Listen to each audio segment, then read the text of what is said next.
இப்போ எந்த எண் கொண்டவங்களுக்கும் மனசு கட்டுப்படுத்தக்கூடிய கெப்பாசிட்டி இருக்கும். அதுக்காக மற்ற எண்ணுக்கு இல்லைன்னு சொல்ல முடியாது, இருக்கு. அது ஒரு ராஜா நியூமராலஜி நான் ஒரு புக் எழுதியிருப்பேன். ஆமாம், நான் சொல்லிட்டே இருக்கிறேன், காமிக்கல இல்லையா? இன்னும் ஒரு முறை காமிச்சேன். இதுதான் ராஜா நியூமராலஜி.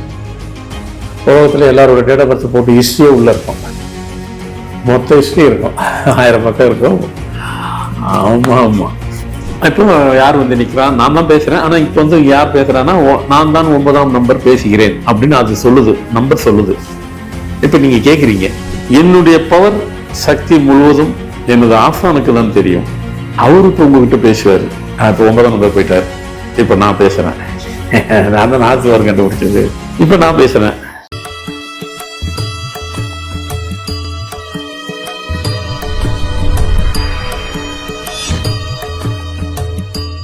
வணக்கம். Format numerology. உங்களிடம் எப்பொழுதும் சந்திப்பதில் மகிழ்ச்சி தான். காரணம், நான் தகவல் ஒவ்வொரு நிகழ்ச்சியிலும் புதுசு புதுசாக கொடுத்தாலும் நீங்களும் அதை பயன்படுத்துவது மகிழ்ச்சி தானே. அதை நீங்க கேள்வி கேட்குறீங்க பார்த்தீங்களா, அதுல தெரியுது நீங்க அதை ஃபாலோ பண்றீங்க. சில பேர், ஐயா நான் பல வருடம் ஃபாலோ பண்றேன், ஐயா நான் இத்தனை வருடம் ஃபாலோ பண்றேன், ரொம்ப மகிழ்ச்சி. செய்யணும், செய்யறதுக்காக தான் சொல்றது. அதே மாதிரி பொதுவாகவே அந்த செல்ஃப் கண்ட்ரோல், மனசை கட்டுப்படுத்தக்கூடிய ஒரு கெப்பாசிட்டியை அவங்களுக்கு, அந்த கேப்பபிலிட்டியை அவங்களே ஒவ்வொருத்தரும் வளர்த்துக்கணும். இதுல எல்லோராலும் எல்லாம் முடிஞ்சிருமாண்டா இருக்கணுங்கிறது சொல்றோம். அதுக்கும் எண்கள் தான் காரணம். சில எண்களால முடியுது, சில எண்களால முடியவே முடிய மாட்டேங்குது. இப்ப எந்த எண் கொண்டவங்களுக்கும் மனசை கட்டுப்படுத்தக்கூடிய கெப்பாசிட்டி இருக்கும். அதுக்காக மற்ற எண்ணுக்கு இல்லைன்னு சொல்ல முடியாது, இருக்கு. இப்ப நான் சொல்ல போறது இந்த ஒரு உலகம் சுற்று வாலிபனாக இருப்பார்கள். தொழில் ரீதியாக உலகத்தையே சுத்தி வருவார்கள். வருவாங்க பிசினஸ் ஆஸ்பெக்ட்ஸ்ல. அப்படின்னா அவங்க பிறந்த தேதிக்குள்ள என்ன நம்பர் இருந்திருக்கணும்?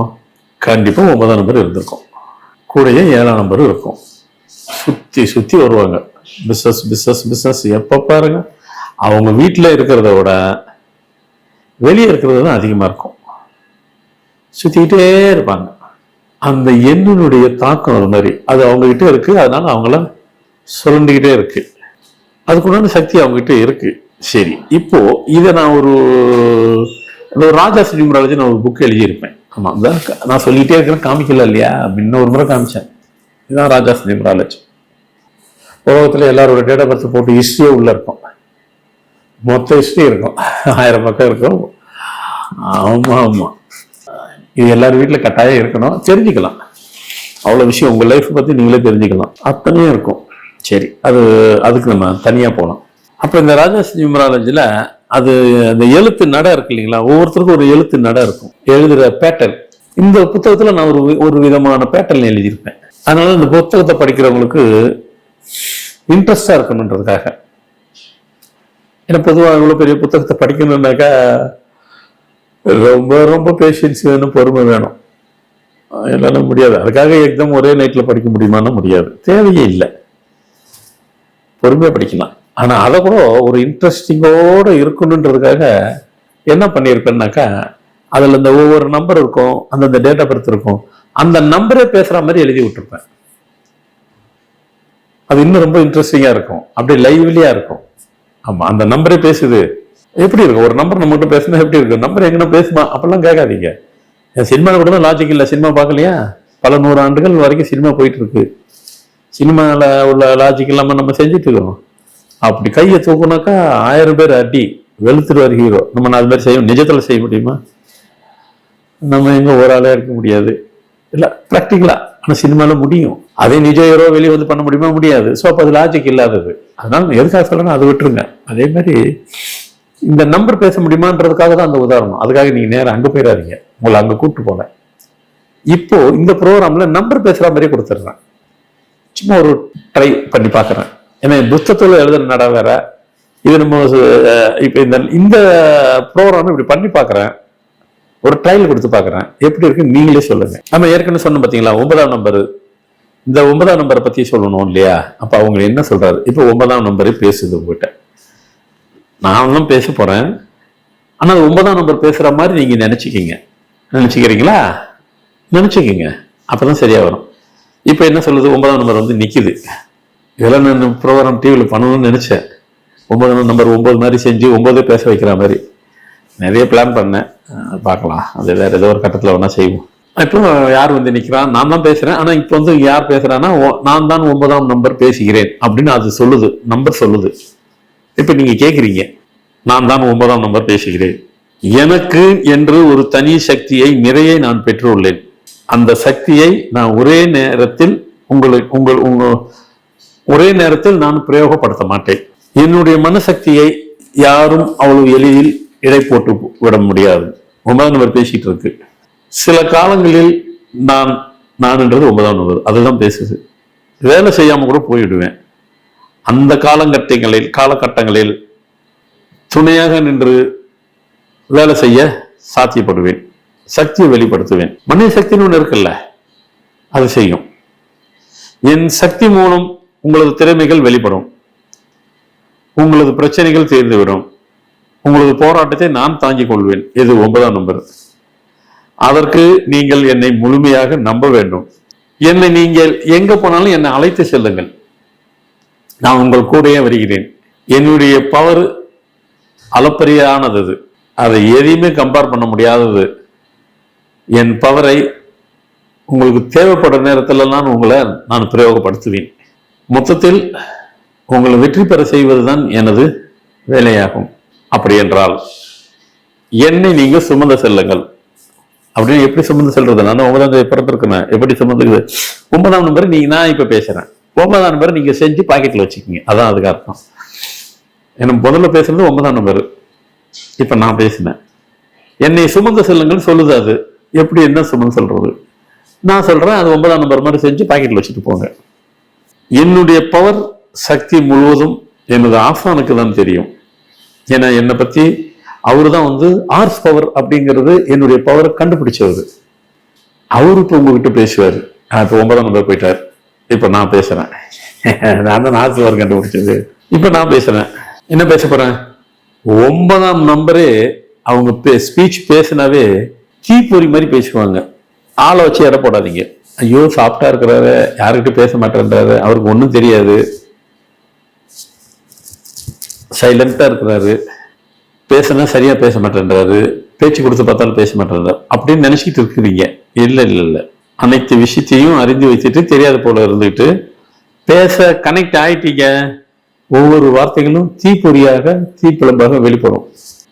எவ்வளவு பெரிய பிரச்சனைகள் இருந்தாலும் சரி, 9ஆம் நம்பர் கொண்டவங்களை நீங்க கூட்டிட்டு போங்க. அவங்க பிரச்சனை தீர்த்து வச்சிருவாங்க. யாரு எதால முடியுங்கிறது தான் கணக்கு. ஆமா, உங்க வீட்டு பிரச்சனை ஏதாவது இருக்கா? உங்க தொழில் ரீதியா பிரச்சனை இருக்கா? 9ஆம் நம்பர் யார் இருக்காங்களோ அவங்கள கூட்டு போங்க. அவங்க பிரச்சனை தீர்த்துருவாங்க. அதே நேரத்துல 9ஆம் நம்பரும் பிறந்து ஷைனே ஒருத்தர் ஆகல, நம்ம அதையும் சொல்லணும்ல. என்ன காரணம்? அதற்கும் நீங்க தான் காரணம். ஏன் ஆகலன்னு. 9ஆம் நம்பருடைய பவர் வந்து பாத்தீங்கன்னா எப்பவுமே வைடா இருக்கணும். மிக பிரம்மாண்டமாகவே செய்யணும். நீங்க எந்த காரியத்தை எடுத்து செஞ்சாலும், இப்போ வேலை தான் செய்றீங்கன்னாக்கா ஹையர் போஸ்ட்ல, அதாவது உயர்ந்த இதுல இருக்கணும். நீங்க ஒரு சின்ன கிளர்க் மாதிரி வேலை பார்த்தீங்கன்னாக்கா உங்க பவர் வந்துட்டு உங்களுக்கு எக்ஸ்போஸ் ஆகாது. அப்போ உங்களால சைன் பண்ண முடியாது. அதே மாதிரி ஒன்றும் இல்லை, கனவு எல்லாத்துக்கும் வரும், நினைவு எல்லாத்துக்கும் இருக்கும். இந்த 9ஆம் நம்பர்காரங்க மட்டும் கனவே பிரம்மாண்டமா பண்ணுவாங்க. எப்படி கனவு பண்ணுவாங்கன்னு பார்த்தீங்கன்னாக்கா, மிகப்பெரிய தொழிலதிபர் யாரும் அவங்ககிட்ட போட்டி போடுற மாதிரி பேசுவாரு. அவங்கள கம்பேர் பண்ணியே பேசுவாரு. அது மிகப்படுத்தி பேசுறது இல்லை. அந்த எண்ணினுடைய தாக்கமே நினைவாற்றலே பிரம்மாண்டமாக இருக்கும். உங்களை நீங்க அடாப்ட் பண்ணிக்கன்னு உங்களை அது சொல்லுது.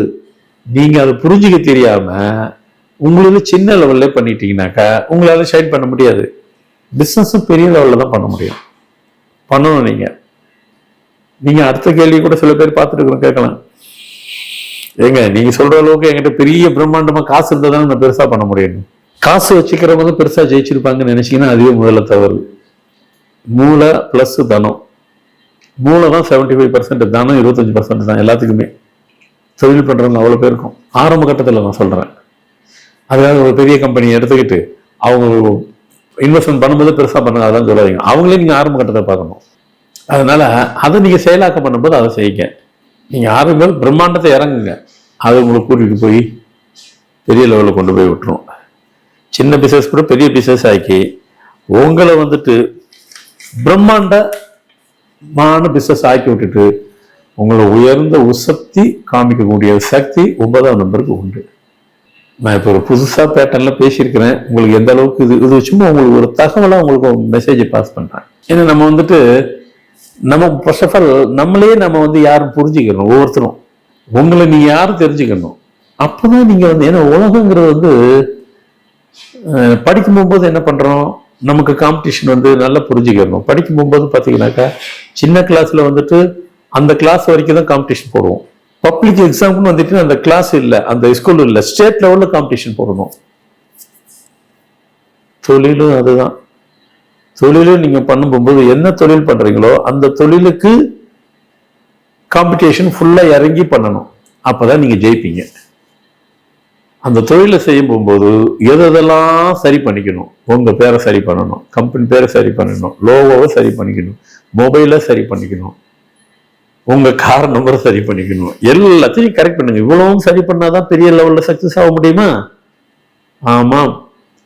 இல்லை எனக்கு சின்ன வட்டத்துக்குள்ளே நான் இங்கேயே சுற்றிக்கிட்டு இருக்கிறேன், ஒரு வேலைக்கு போனால் என்ன சம்பளம் கிடைக்குமோ அதே நான் பிசினஸ் பண்ணி இருந்துக்கிறேன் அப்படின்னு நிறைய பேர் இருந்துக்கிறாங்க. அது போதும் என்ற மனுமே பொன் செய்யும் மருந்து. அவங்களால அது போதும்னு நினைச்சுக்கிட்டாங்க. அதுவே கடைசியா வரைக்கும் அவங்க மெயின்டைன் பண்ணிக்கலாம். அப்படி இருக்கிறவங்க எதுக்கு பிசினஸ்க்கு வரணும்? பிசினஸ்ன்னு பண்ணீங்கன்னாக்கா காம்படிஷன் போடணும், போட்டி போடணும், போட்டி ஜெயிக்கணும். ஆமாங்க, ஹோட்டல் லைனா இருக்குங்க. வெளிநாட்டுல நான் போயிருக்கிறேன். ஒரு ஹோட்டல் இருக்கும், பக்கத்துல வேற ஒரு கடை இருக்கும், அதுக்கு பக்கத்துல திருப்பி ஹோட்டல் இருக்கும். லைனா அப்படிதான் இருக்கும். பயப்பட மாட்டாங்க, பயப்படக்கூடாது. சில இடத்துல எல்லாம் பாத்தீங்கன்னா லைனா தொடர்ந்து ஹோட்டலுங்க இருக்கும். பக்கத்துல ஹோட்டல் வந்துச்சு பயப்படக்கூடாது. ஏன் பயப்படக்கூடாதுன்னாக்கா அப்போ நீங்க பண்ற தொழிலும் உங்களுக்கே நம்பிக்கை இல்லை. பயந்தால் நீங்க குவாலிட்டியும் குவான்டிட்டியும் கரெக்டா கொடுங்க, யாரும் வரமாட்டாங்க, எல்லாரும் வருவாங்க. அதாவது தொழிலுன்றது அதுதான். உங்க தொழில உங்க குவாலிட்டியை காமிங்க, நீங்க யாருன்னு காமிங்க. சின்னதா இருக்கும், பெருசா பிரம்மாண்டமாயிரும். அதுக்கு எண்கள் சப்போர்ட் பண்ணும். என்னென்ன செய்யணுங்கிறதுல இதெல்லாம் 1 by 1 எல்லாம் கரெக்டா பண்ணுங்க. அடுத்த லெவலுக்கு உங்களுக்கு கொண்டு போயிட்டு பெரிய லெவலுக்கு கொண்டு போய் விட்டுரும். எங்க வேலை அதுதான். சின்ன சின்ன குட்டி ஆளெல்லாம் பெருசு ஆக்கி விட்டுறது. அவங்க போயிட்டாங்க, அது அடுத்த குட்டி ஆள் வர்றது.